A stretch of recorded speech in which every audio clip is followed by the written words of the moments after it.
I get it. When you're scrolling through endless listings for an outdoor screen, you see glossy photos of huge, perfectly stretched canvases that look like they belong in a luxury home theater. Then you picture your own backyard, a patch of grass, maybe a deck, a few garden lights, and the occasional drizzle. You wonder if that premium screen will really survive the elements and actually stay smooth when you roll it out for a Saturday night movie. Link is in the description if you want to check the product details on Amazon. The fear of spending a couple $100s on something that ends up looking like a saggy bedsheet or getting ruined by the first summer storm is what makes buying an outdoor projector screen feel like a gamble. I spent the last few weeks actually setting up an Elite Screens Yard Master on my own patio, because I wanted to see if the hype matched real-world use. What I found was a mix of genuine conveniences and a few trade-offs that don't always get highlighted in the marketing copy. If you've ever tried a DIY screen made from a white sheet and a PVC pipe, you know the frustration of a warped surface that ruins image sharpness.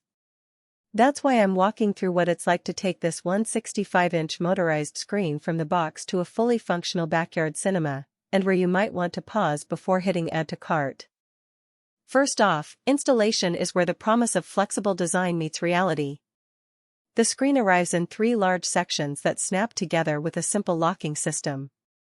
You need a power outlet within about 10 feet, and a place to anchor the motor housing, usually a concrete wall or a sturdy post. The manual is clear, but you still need a drill, a level, and a couple of help hands to get the frame square.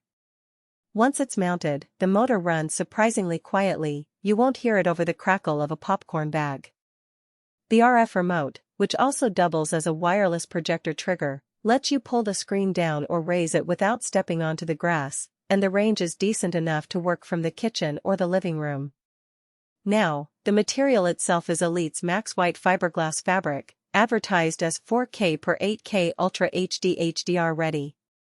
In my tests, the image stayed bright and uniform even when the projector was set to a high-resolution mode.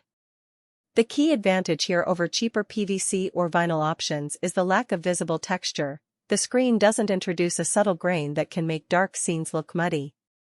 When I threw a 1080p Blu-ray of Guardians of the Galaxy onto the screen, the colors popped, and the HDR highlights were still discernible under the faint glow of patio lights.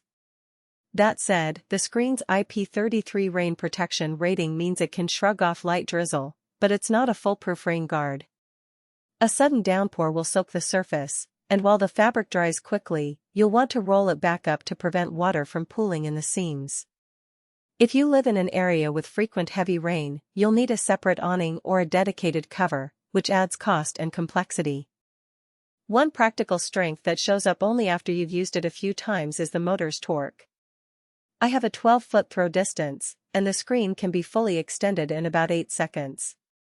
The motion is smooth, and the screen locks into place without any wobble, which is crucial if you have a windy night. The remote also lets you set an auto-retract timer, so the screen folds up after a set period, handy if you forget to shut it down after a late-night binge. On the downside, the price point is definitely higher than the average DIY solution, and that's something you need to weigh against the convenience factor. The motor unit is built into a weather-sealed housing, but the cables that run to the screen aren't fully buried, they sit in a shallow conduit along the mounting surface. In my case, I ran a short length of outdoor-rated extension cord, but if you have a longer distance or want a cleaner look, you'll need to plan for conduit or a conduit box, which can add both labor and expense. Another hidden trade-off is the screen's width. At 165 inches diagonal, the width is about 144 inches, which works great for a 2.35:1 cinema aspect ratio, but if you're using a 16:9 projector for gaming or sports, you'll see a bit of black on the sides.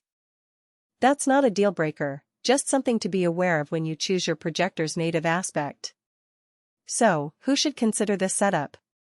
If you have a dedicated backyard or patio space, a reliable power source nearby, and you're willing to invest a little extra for a motorized, weather-resistant screen, the Yardmaster makes sense. It shines for families that want a regular movie night tradition, for sports fans who enjoy watching big games under the stars, and for anyone who wants the convenience of a push-button screen rather than wrestling with a manual roll-up.